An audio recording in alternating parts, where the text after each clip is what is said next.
সবাইকে শুভেচ্ছা জানিয়ে শুরু করছি। আজকে আমরা শিখব noun. Noun is a naming word, অর্থাৎ কোনো কিছুর নামকে নাউন বলা হয়, যেমন কামান, ঢাকা, কোয়ালিটি, ড্রাইভিং ইত্যাদি। কিন্তু মজার বিষয়, সেন্টেন্সে ব্যবহৃত না হওয়া পর্যন্ত কোনো ওয়ার্ডকে আমরা নাউন বলতে পারি না বা অন্য কোনো পার্সেন্টেজ বলতে পারি। কেন শিখব? যদি আর্টিকেল এবং পজেসিভের পরে একটি মাত্র ওয়ার্ড থাকে, তবে সেই ওয়ার্ডটি হবে noun.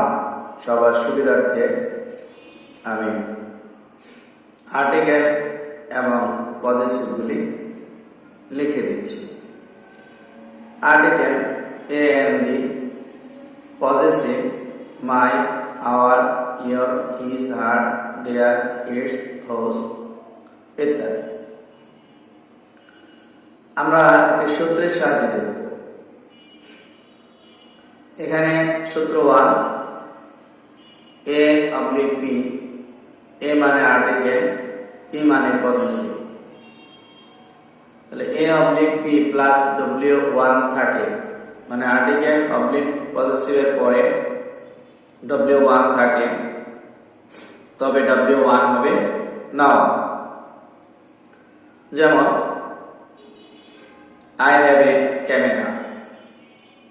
The help of your boss was needed. She got an outcome. এখানে ক্যামেরা এর পূর্বে আর্টিকেল এ আছে, অর্থাৎ ক্যামেরা W1, কাজে ক্যামেরা হবে নাউন। এখানে হেল্পের আগে দিয়ে আছে, দিয়ে একটা আর্টিকেল, তাই দিয়ে এর পরের যে ওয়ার্ড হেল্প, এটাকে আমরা W1 ধরেছি। তাহলে হেল্প সমান W1, কাজে হেল্প হবে নাউন। তেমনি ভাবে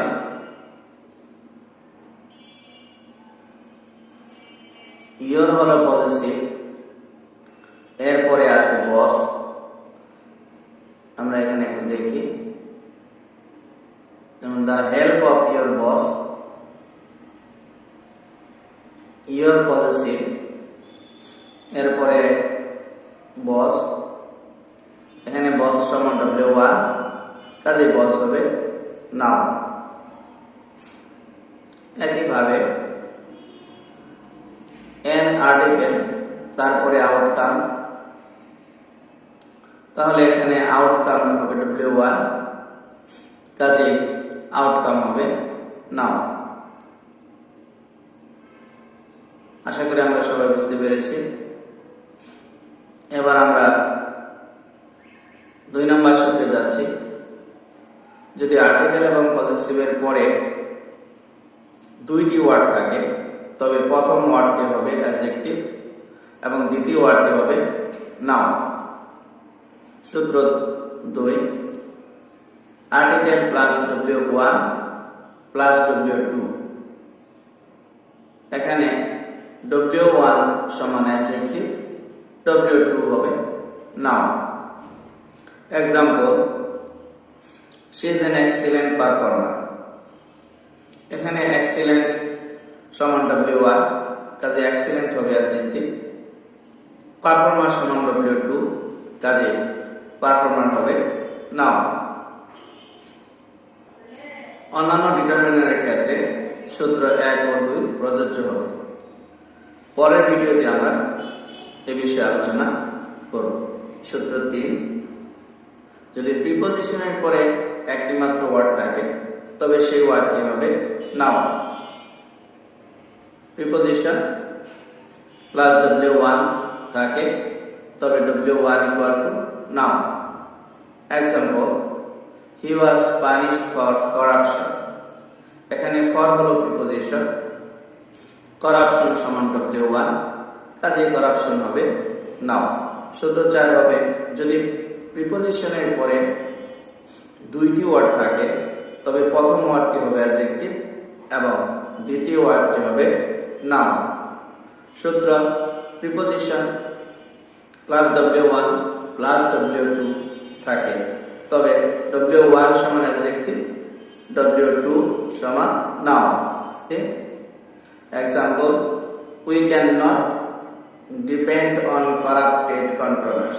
এখানে করাপ্টেড সমান W1, কাজে করাপ্টেড হবে অ্যাডজেক্টিভ। কন্ট্রোলার্স সমান W2, কাজে কন্ট্রোলার্স হবে নাউন। দেখা যাক নাউন ফ্রেজ কিভাবে গঠিত হয়।